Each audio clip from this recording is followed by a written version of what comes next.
My recent video about the best gaming combo in the mid to high range in 2026 sparked a bit of debate because I went full AMD with a 9800 X3D plus an RX 9070 XT. However, guys, I do not have a preference for any brand really. I just buy what's better value for money. So today I'm doing the same PC but in NVIDIA version. And if you want me to also make the Intel version, I can do it because currently there is a very good CPU from Intel, the Intel Core Ultra 550K Plus, which I actually think is a better buy than the 9800 X3D in terms of overall value for money. However, the 9800 X3D, which we have here today, still is the better choice for pure gaming at high refresh rate, high FPS. So having to be honest, intellectually, this is the thing you should build if you're after like competitive gaming and very good performance at 240 to 360 Hz pretty much. With that said, I changed the components around a little bit in the build, but the philosophy is the same. I still recommend you guys check out the all AMD version too, but this is the NVIDIA version. And of course, the counterpart, the 9070 XT,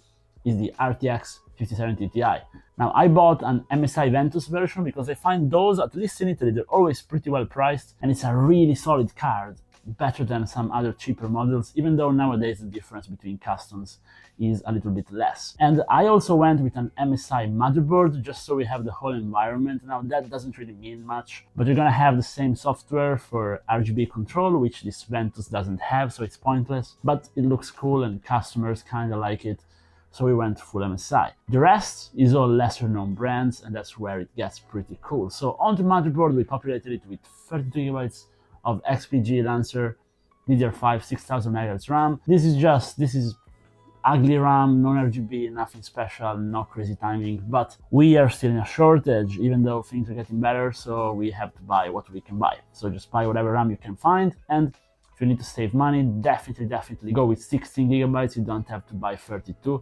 You're gonna be perfectly fine. Same thing for the drive. The drive we have here is a 1 TB Gen4 drive from Crucial, but it's nothing special. Just buy a better one. Few ones I like. I really like the Kingston MV3. It's slower, but it's really good value usually. Or I really like those just unknown branded ones. If you can find at least 1 or 2 videos in which they review them, they can be good, like Jupiter, Thickwatt, like those strange brands. I've had quite a few, I tested them quite a lot, and they are actually good. On Amazon, they're pretty cheap in price, so I would recommend you buy those. Now, let's get on to the cool things which I've put in this build. So first of all, Cryorig water cooler. Okay, so if you've been in the PC industry for a while, you know Cryorig, but they kind of disappeared for a while, and then they just started making, basically only air coolers, right?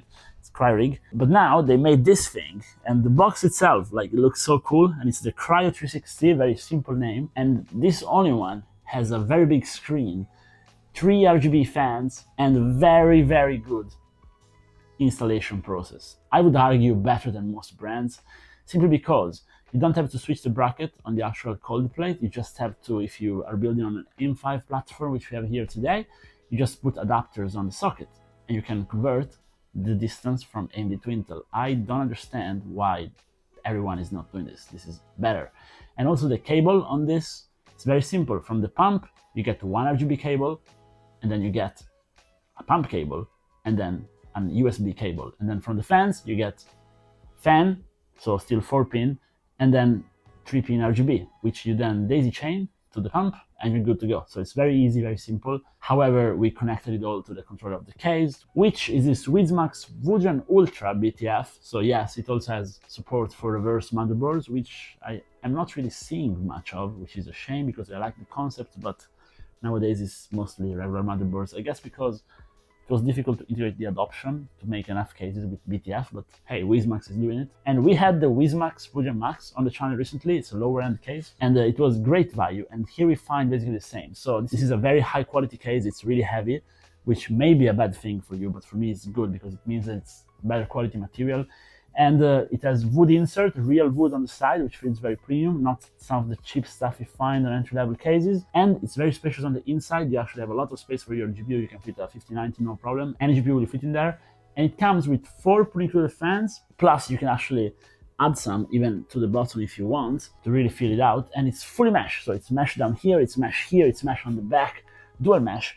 And it actually has a pretty interesting divider, spacer in the back for cable management. So when you're done cable managing, you close this magnetic panel and then you can just slide off the top. So you don't really have to push everything out, which I do all the time because I don't really like to cable manage much. And also I find the routes are very good. So for the price it comes out at, which is gonna vary depending on your region, but it's gonna be a cheap case, like mid-range, low to mid-range case with pretty premium build quality still. I think it's really good. Like, I like Wizmax and what they're doing, but I like them more because I think their power supplies are insane. And it's the first time I try one. It's this one over here. The box, you know, it has a lot of gold, which some like, some don't, but on the box itself, they promise quite a lot. And after testing it out for a while, they deliver what they promise. So this is an 850 watts, 80 plus gold unit. Now, a lot of people are switching to the cybernetic certification. I could make a dedicated video if you guys want, but back onto the power supply. This thing, okay, it has some peel off to do, which is nice.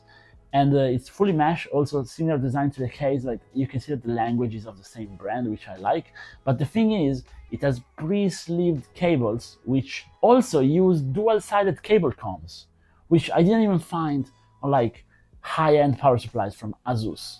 So this is really good. And yes, it takes maybe 2-3 minutes extra to install them on the cables, but like, check out how nice this 12 volt power cable looks. I think it's the best one ever because, first of all, great cutout on the case, but then with dual-sided cable comb, you actually lock out the extra 4 cables, which every 12 volt power cable has, and it's very difficult to cable manage every time. So this is really nice. And the PSU, of course, is fully modular. It's very heavy. It has a receded power button, interesting design. Nothing, doesn't change anything, but I think it's interesting. And the cables, they're pretty long, they're very premium, and you get a lot. So this PSU is like more recommended than the case even. It's really good. I recommend you guys buy it. I also see the quality of PSUs, of course, in how loud they are and how they handle high-end hardware, but I also see in the overclocking side, because if you have a bad power supply, generally with the same hardware, you're gonna get worse undervolts. So I just tested it out, and with this PSU, we're getting great undervolts, and this PC performs really well. But before going into that, at stock, I'm gonna show you the Firestrike, and it's a very good Firestrike because this, of course, is a pretty high-end combo. The GPU is expensive since you also pay the NVIDIA tax, yes, but check out how cool the CPU is. Like, this cooler is really good. It's really quiet. You literally cannot hear it when it's running, but it manages to cool very well. So Cryorig is delivering with this. They didn't only put massive screen on it, but they actually made a very good all-in-one. Now, talking about the screen, the software, okay, it's still relatively early, but it's very highly customizable. So if you wanna just do it yourself, which is what you should do if you buy a programmable screen, this is a really high quality screen. It's very good, and the software is good. But I find, since it's so good, why do they put like so bad default designs? They should put better designs in the app. That's literally my only critique, and it's a minor critique because then the software launches in the background. It's pretty light. It works well. It doesn't bug out, which if you had an LCD only one, you know it's not always the case. So this is really good. Like, the 3 components which I wanted to take a look at here today, other than just covering the different combos, so 9800 S3D with NVIDIA card, basically are the only one case of PSU.